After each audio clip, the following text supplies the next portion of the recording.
Good morning. My name is EshikaParuchuri, and I'm currently in 11th grade at the Woodbridge Academy Magnet School in New Jersey.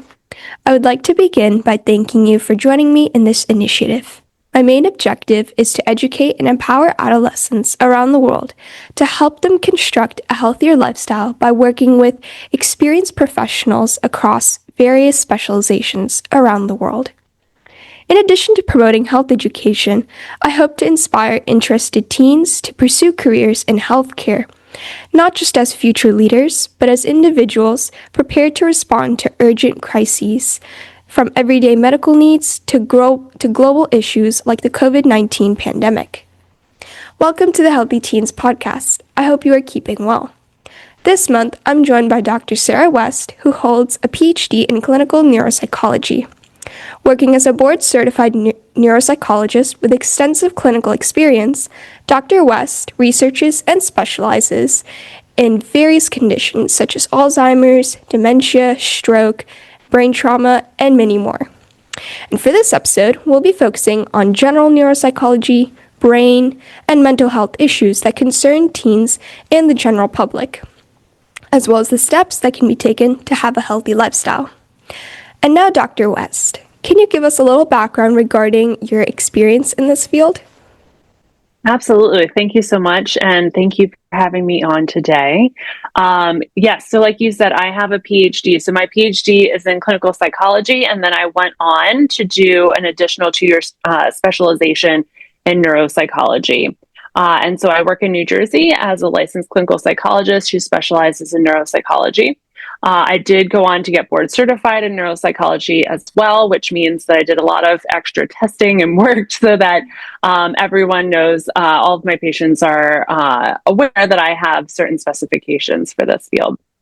I presently work at a company called Bancroft Neuro Rehab, where we work with individuals who have brain injury. So individuals who've had a traumatic brain injury, like from a car crash, for example, or who've had stroke and are recovering, as well as seeing individuals in the community who maybe are concerned about their thinking and their memory, and perhaps are developing the beginning kind of stages of dementia as well. I generally only work with adults and older adults, but I have colleagues who work with children and teenagers, and also work a lot with individuals who have autism and different neurodevelopmental disabilities. Very interesting. Okay, with that being said, let's dive right into our questions. First, we'll start with understanding this field of neuropsychology. So, Dr. West, what exactly is neuropsychology, and how would you describe the role of a neuropsychologist? Thank you so much for asking. It's a little tricky because not many people have heard of neuropsychology or neuropsychologists, so it's a little bit difficult to know what we do. And a very simple explanation, and I'll kind of expand upon this, neuropsychologists study in understanding the relationship of the brain and then behavior. So what's going on in our brain and how that makes us act, think, feel, and so forth. And so one of the big things that we try to measure and better understand is people's cognitive or thinking skills. So things like their memory, their attention, which are really intangible things and can mean different things to different people. And so part of what we do is try to make those intangible things more tangible and measurable, so that it not only helps with things like diagnosis, but also helps in terms of treatment planning moving forward. So kind of understanding where the person's cognitive difficulties are, also understanding whether some of what they're experiencing is related to normal aging or whether this is kind of going beyond normal aging. Or, for children, are we kind of meeting our expectations developmentally or for grade level, or are we kind of missing the mark in certain areas? Mm-hmm. And how does neuropsychology differ from other fields like neurology or psychiatry? That's a great question too. So in some ways, it's kind of an overlap of those fields together. And in other ways, it's a little different. So I certainly have a background in psychology and different psychological diagnoses, and then have done some training working with individuals who have different neurologic diagnoses and kind of how those things intersect. But also kind of different from like a traditional psychiatrist, which is just focused on like depression, anxiety, stuff like that, versus a neurologist maybe who's looking at someone who has Parkinson's or a stroke. Is kind of looking at how do we understand how that person's thinking skills are and how whatever is going on for them, whether they have depression, whether they have a stroke, whatever, is impacting how their thinking is doing. And so really kind of assessing more of the thinking component than a neurologist or a psychiatrist does on their own. We do assess a little bit of emotional functioning as well. So depending on the person and why they're coming in, we might spend a little time learning more about their mood and their psychological history. And for some people, we're going to spend a lot more time on that. So while disorders like schizophrenia or bipolar disorder are typically thought of more in the psychiatry realm, they also can cause changes in a person's thinking or their cognitive skills that occur and sometimes can get worse as they age as well. So also kind of looking at the overlap of those things and how they're happening. Mm-hmm.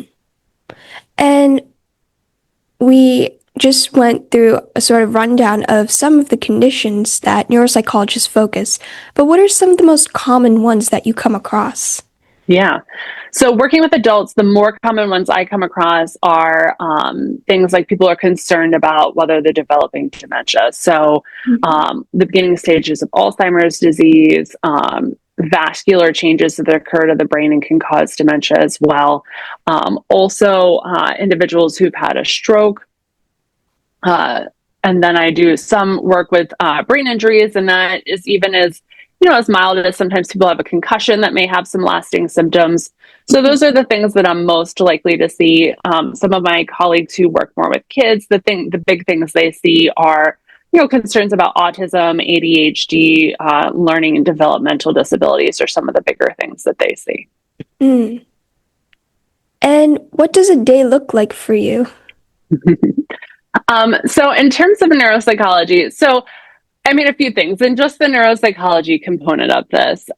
Generally, when people come in, this is different than a traditional, like you come in and see a doctor maybe for 15 minutes, maybe a half hour. So the evaluations I do take a lot longer than that. They take many hours.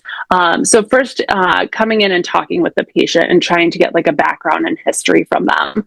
And that can sometimes take up to an hour and include other sources, like maybe a caregiver, a parent, a child, an adult child, who give additional information.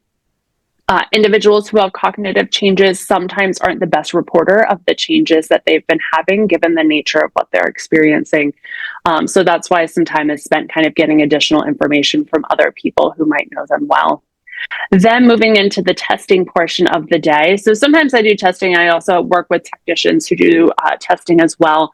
And this is different than like an MRI or going in for blood work. This is a lot more functional where people are doing tests that involve looking at their memory. So you might like maybe a little bit kind of like school in that there's like stuff that you're being quizzed on per se, but it's not like school in that like we're not passing or failing, can't like study or prepare for this. It's more of like, let's do a test where we're kind of measuring this person's attention or their reaction speed, or can they remember information? How are they learning the information? How are they solving novel problems that are coming up? Mm-hmm. And so that usually takes us a few hours to do those sorts of tests with people. Some of them we now have upgraded to using like iPads and computers, but some of them are still kind of paper and pencil sort of things that we're doing. And so that is a large chunk of time. And then definitely meeting with people to go over the results of the test and kind of talk to them about what this means and like what the next steps are for them and how they can kind of apply this knowledge now in their life, as well as communicating that back to the doctor that referred them, which generally is like a neurologist who is seeing them as part of a diagnostic process. So that's where I spend a lot of my clinical time. I also do training. So I work with, we have graduate students, interns, postdocs that we work with as well. So part of my time is kind of spent giving lectures, training them, providing supervision, things like that as well during the day. I do a little bit of research, but more of my time is spent doing clinical work. Oh, that's very cool. And do you ever participate in clinical trials? So that's a great question. Not presently. In the past, I have. So when big pharmaceutical companies are doing different trials, there's so much involved in them.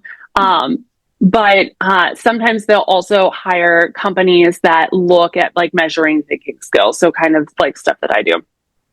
So one of the trials that I've worked on in the past was doing some research for Alzheimer's and medications for Alzheimer's. A medication that's out now, Kisunla, which is one of the like newer disease modifying therapies for Alzheimer's. I had done some work with that in the past, which is kind of exciting that that it has shown some good results. But basically my kind of role in that was reviewing protocols of people were like, so let me back up. So when an individual was diagnosed with Alzheimer's, if they went to a place that was conducting clinical trials, right, they could be enrolled in the study. And part of what they're trying to measure, given the nature of Alzheimer's, is someone's cognitive functioning, right? Is this drug working to either enhance or slow cognitive decline, or is it impacting their cognitive skills at all? And so what I was doing was reviewing protocols that were like looking at people's memory function, looking at like daily activities, just like how was their cognition working, and reviewing that information. And then ultimately, and this was beyond what I was doing, but it's analyzed, right, to understand like, is the drug before it goes to market showing benefit in terms of affecting people's cognitive functioning. And so fortunately, in the case of this medication, it did have positive effects and was more substantially slowing the decline of Alzheimer's than any medications really that have been on the market, other than another newer one, Leqembi, but that had been in the past.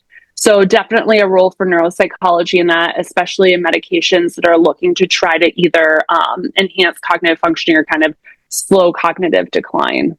Mm-hmm. And what skills or training do you think are the most important for someone who wants to pursue a career in neuropsychology?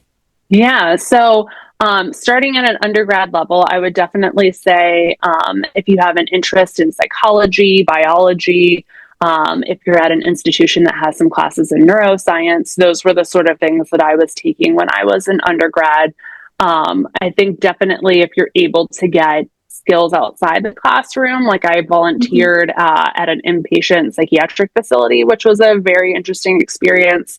I worked also as a role of like a direct support staff with individuals who had mental illness that were not able to live on their own.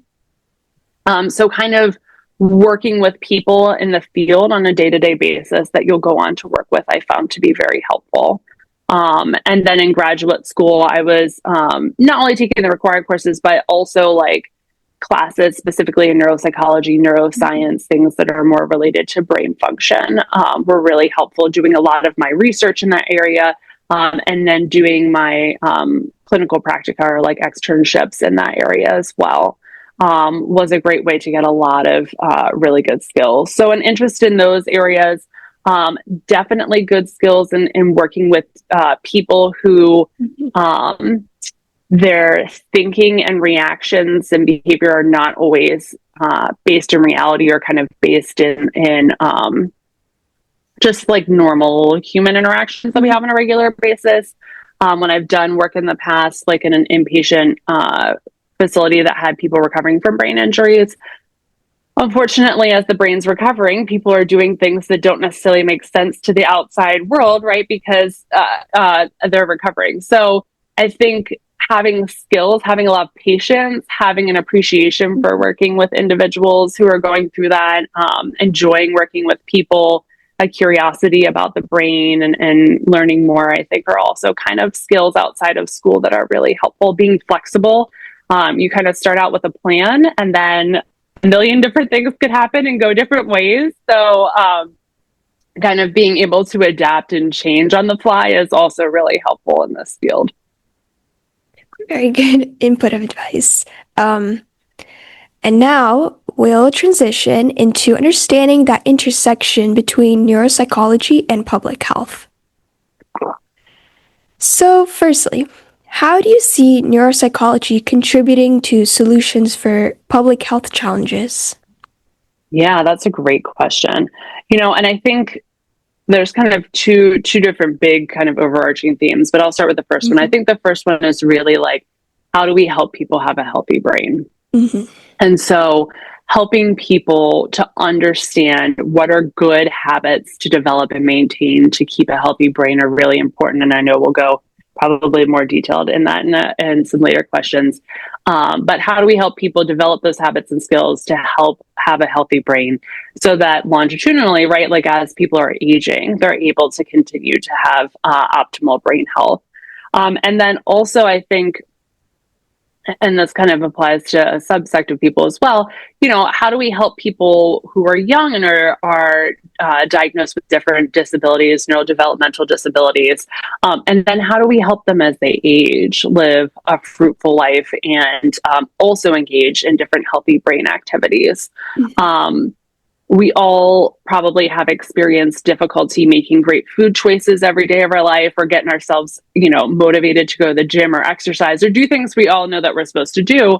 And when people have cognitive changes, sometimes that can be even more challenging to figure out, like, how do we help this person be able to make their own choices and decisions while still fostering, healthy eating habits. Maybe they have different physical disabilities or limitations. How do we help them still get good exercise or kind of adapt things so that it's helpful for them? And that's how neuropsychology too also can work on a team with people like physical therapists, for example, right? Like, how do we get this person active and healthy given all the different things they might present with? And as you've mentioned that we would kind of go more into the overall brain health aspect, what role does brain health play in shaping community health outcomes? I might be a little biased, but I would say a big role, a big role in this. I think both brain health and psychological health play a really big role, right? So in terms of like people having access to resources, right? So depending people's living situations, their socioeconomic status, Mhm. what does their access to healthy food look like, right? We certainly have heard terms like food deserts or places where the ability for someone to buy fruits and vegetables or whole grains or things like that may look different depending on where they live, right? Or depending on their income level. And so, that's a big part of someone's overall long-term trajectory. There's more and more research to suggest that people who engage in eating a lot of processed foods, prepackaged foods, things like that, are much more likely to have a lot of cardiovascular risk factors, right? Mhm. High blood pressure, high cholesterol, and so forth. But that also sets them up for having a stroke potentially, or having changes to the blood vessels in their brain as well as around their heart that also can increase the likelihood that they go on to develop cognitive challenges. And I think when we kind of look at a whole society, I think helping all of us get to a place of succeeding in terms of access to quality food, access to physical exercise, access to learning, and keeping our brains active benefits all of us in the long run.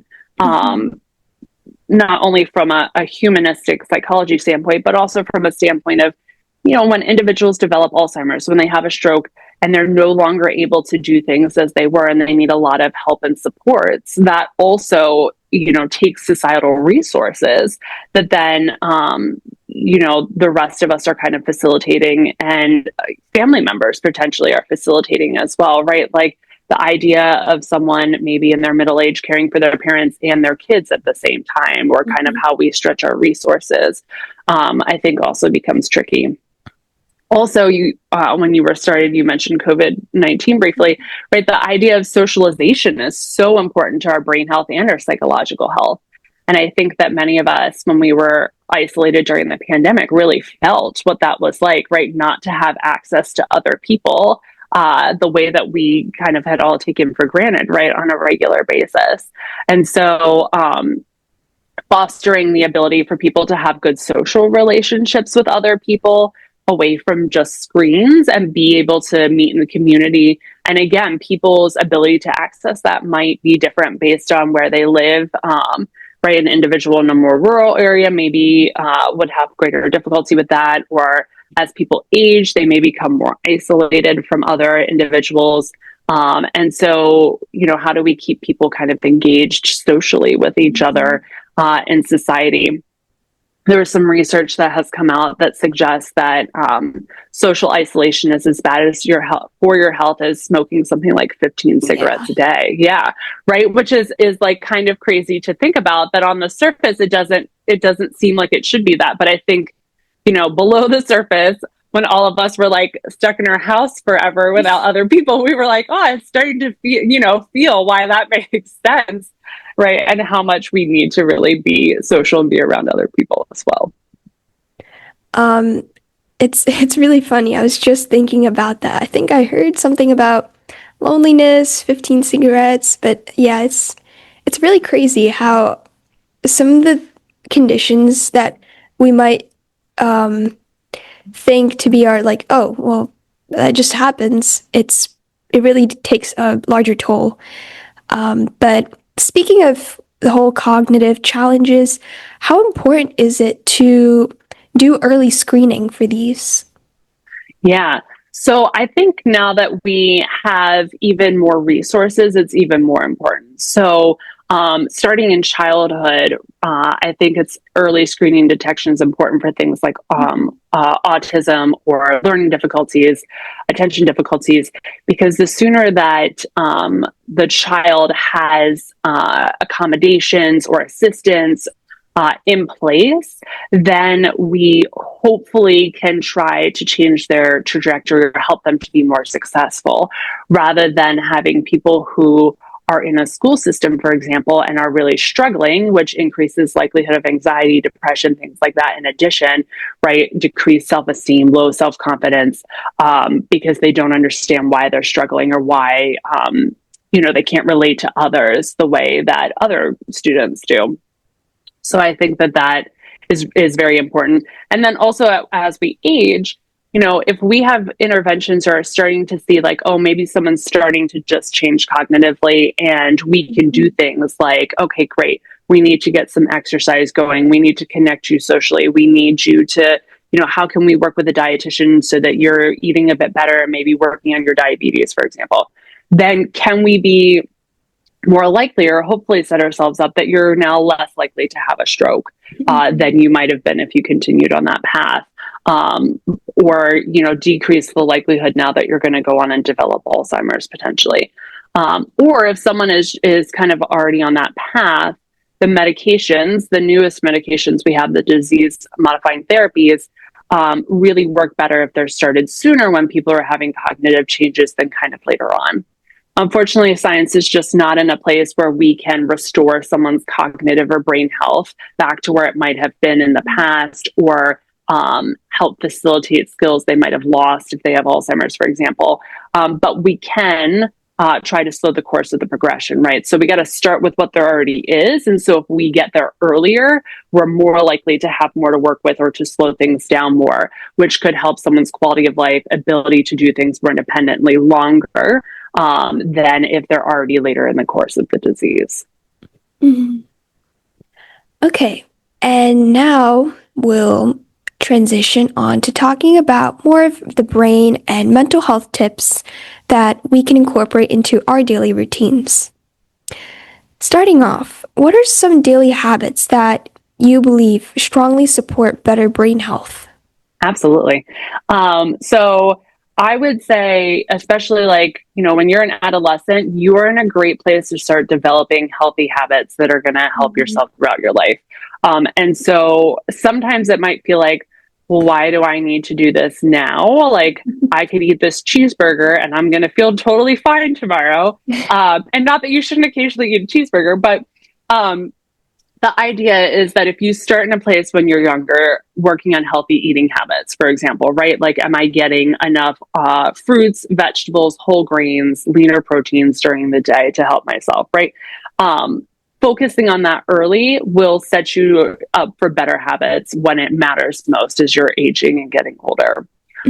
One time I was watching this, they were like doing this little interview of people who've lived to be like, 90 or older. And I really liked the one advice this man gave, that he said, if you want to live to be 90, when you're young, eat like you're 90, right? So the idea of like starting early and kind of setting yourself up for those better habits overall. Exercise is also another one. And as adolescents, you may already be involved in things like sports through school or engaging in after school curricular activities where you're keeping yourself active and engaging in exercise, which is awesome. Um, Figuring out or maybe thinking like, okay, as I transition to college and then when I kind of graduate, what might that look like for me? Maybe, you play basketball in high school, you're not going to be in the NBA or the WNBA, but maybe, you're going to eventually find like, oh, I have like a community group that gets together, right, and plays basketball when I'm in my 20s or whatever. But like fostering those skills of like being involved in sports and being active early can help you continue to have them later. Even doing things like, oh, I'm going to take the stairs instead of the elevator, or maybe I'm going to park in the farthest parking spot and then like walk into school or the grocery store or whatever. Setting yourself up in those habits as well also increases the likelihood that you're going to continue to go on to develop better kind of brain habits and healthy exercise habits. Also, getting adequate sleep is really important. So, kind of figuring out a way to prioritize sleep, which I know when you're like in high school, for example, you have a million things to do. You have to go to classes, you have extracurriculars, you're involved in a lot of community events and things like that, which can take a lot of your time. And school, unfortunately, is not always set up for a teenager's sleep habits, right? Sometimes teenagers go to bed later, which is more appropriate for their bodies, but then they're forced to be at school at like 7:30, which is not really maybe the best biorhythms. But how do we try then to get ourselves to have some time where our brain winds down a little bit, try to stop screens a little bit before we're going to sleep, right? And then help ourselves get into a habit of trying to like, okay, I'm going to try to develop this kind of bedtime routine, particularly if you're going off to college or times where there's less structure in your life and you get to kind of make more of your schedule. Having routines developed for yourself is going to also be more helpful for that. And then also, continuing to develop social relationships with friends, spending some time off social media and just with people in person, hanging out and spending time together, developing those relationships that hopefully, continue on as you go past high school and adolescence. And fostering things like a curiosity for learning. And even if that's not necessarily like learning in school, like enjoying learning in general, right? Like maybe you enjoy learning the guitar or how to play field hockey or run a business or whatever your interests are, spending some time maybe reading about it or, engaging in activities that are increasing your brain health, coding on computers, math, whatever it is. But finding stuff that you're interested in where you're kind of challenging your brain and learning is also something that kind of sets you up for brain health longer term. And then also healthy things like, being cognizant of how much caffeine that you might be consuming. Obviously, things like smoking and vaping are not good for you and your brain, but being aware of some of those other habits and how they might be impacting you is also important for your overall health. And are there any practical strategies that you would suggest to improve attention span and focus overall in daily life? Yeah, that's a great question. I love that question too, because I think all of our technology kind of works against us and having good attention spans anymore. So yeah, like TikTok videos are very brief. They're not like a full hour worth of stuff. But so yeah, I mean, some of my biggest recommendations, one would be meditation. So taking some time out to meditate, learn how to meditate, because part of the goal of meditation is how do we keep our brain on the present moment, right? We all have so many things going on in our life. Our brains may become busy and start thinking about the future, things that we have to do, or kind of staying stuck a little bit in the past and how maybe something went wrong and how could have I, have done it differently. Meditation is really trying to help us to keep our brain in the present moment, to focus on the present moment, to help our brain from kind of wandering or becoming distracted. Also good for our mental health because it's, there can be a non-judgmental component to that as well in terms of our thoughts. But I would say meditation is a great way to help attention. And then also, again, spending some time off of social media and the internet and just like do one thing at a time and do it at a pace that maybe is a little leisurely, like sit down with an actual book if you like to read and just kind of work your way through the book without expectations of that, or go outside and, go for a hike or walk in the park, or, stuff where things are moving at a different pace, I think also can be helpful for that as well. Mm-hmm. Okay. And now we'll be moving on to our last segment for this podcast, which will consist of some common myths related to the field of neuropsychology. Starting off with the first myth. Neuropsychologists are medical doctors and can prescribe medication. So generally, no. There might be an exception if someone has a degree in psychopharmacology, but generally correct. That is false. Second, neuropsychology is only IQ testing. Also false. Neuropsychology encompasses a lot more than just, what someone's actual IQ is. And I think most of us at least would agree that someone's thinking encompasses more than just their ability to perform on a specific test.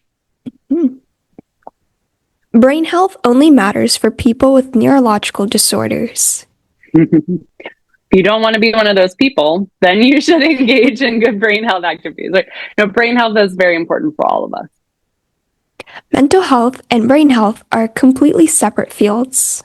I'm really glad you put this one on here. I think given how we view things in society, unfortunately, we view fields of like psychiatry and neurology as a dichotomy, and really there is a lot of overlap, and they're not. Our brain health and our mental health are inextricably linked. They're also linked to our body health and everything else that's going on. So striving to have good health in all areas is going to be important. And lastly, neuropsychological testing gives instant answers or quick fixes. I wish. Unfortunately, no.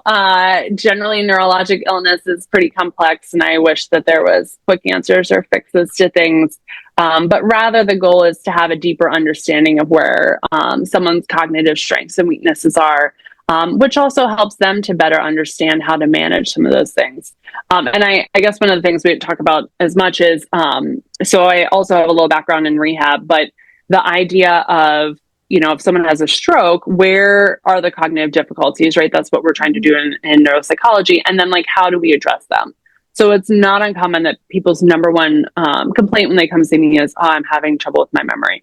Mm-hmm. When really, when we start kind of teasing that apart, what we find is maybe it's actually an attention problem, right? Oh, if we can't pay attention to stuff, it's really hard to remember it. Mm-hmm. Or maybe it's a retrieval issue, like, oh, it got in there somewhere, but now I can't figure out how to access that.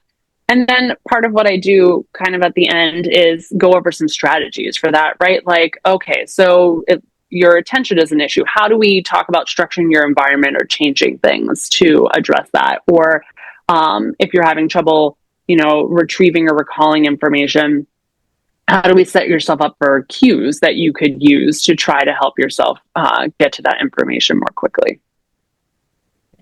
And to wrap it up, I have 2 questions for you. Mm-hmm. Starting off, based on your experience, could you give us a brief story of one interesting patient or client that you've come across? Oh, goodness, there's a lot. So I'm trying to think. I think one of the more interesting cases one of the things I really like about the brain is how it's plastic, how it can shape itself, how it can recover from injuries, particularly when people are younger. So I have very sadly, unfortunately, had patients who had a brain injury when they were in college, for example. Mm. Who I can think of one case, was consuming alcohol, fell off a building, had a brain injury. Um, However, when I was seeing him, maybe a week after his injury, we were in the hospital still. Um, his brain's ability to start recovering from that was really quite amazing. He had started, on the cognitive test I was giving him, he started to fall back within a normal range. Like he was making good improvements.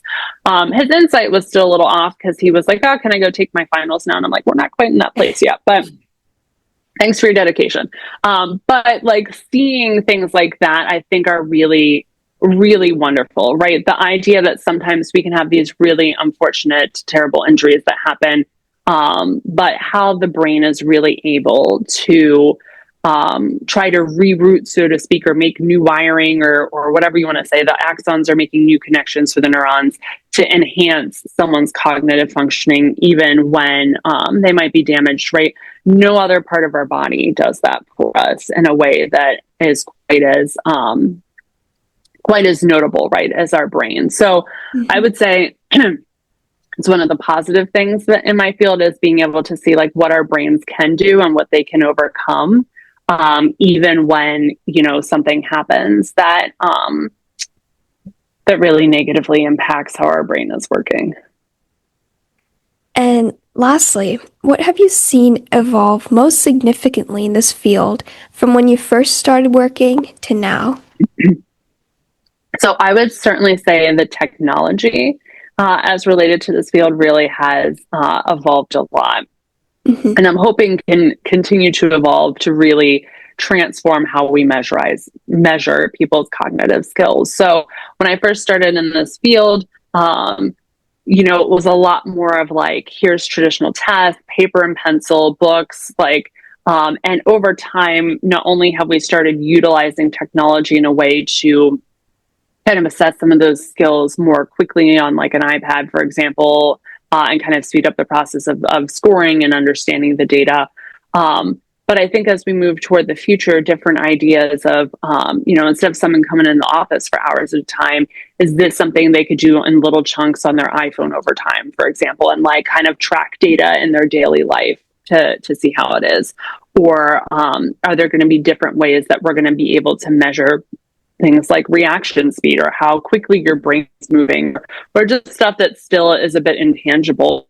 Obviously, it's not really, we're not going to do like invasive techniques on everyone who is having cognitive problems, but how can we continue to use technology as it evolves, as AI evolves, right, to better understand someone's thinking skills in newer, different ways?